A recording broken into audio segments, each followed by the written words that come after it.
నేను అందరికి విజ్ఞప్తి చేస్తున్నా. ఎన్టీ రామారావు గారు అన్నదానం ప్రవేశపెట్టారు తిరుమల పైన.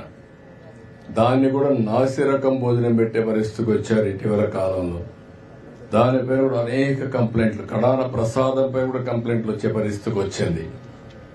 ఇవన్నీ కూడా నాణ్యమైనటువంటి అక్కడ ఏవైతే మన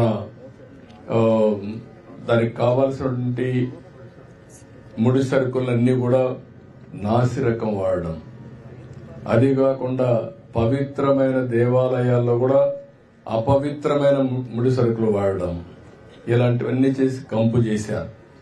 ఇప్పుడిప్పుడే అక్కడ కూడా స్ట్రీమ్ లైన్ చేశాం.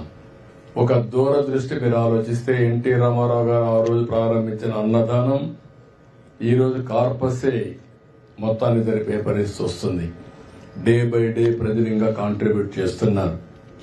ఎప్పుడైనా సరే ఒక మంచి వ్యవస్థను ఎస్టాబ్లిష్ చేసి ఒక పవిత్రమైన కార్యక్రమంగా దాన్ని తీసుకున్నప్పుడు ప్రజలు స్పాన్సర్ చేయడానికి ఏమాత్రం వెనుకాడనే దానికి అన్నదానం టీటీడీలో ఒక ఉదాహరణ అని చెప్పి నేను మీకు తెలియజేసుకుంటున్నాను.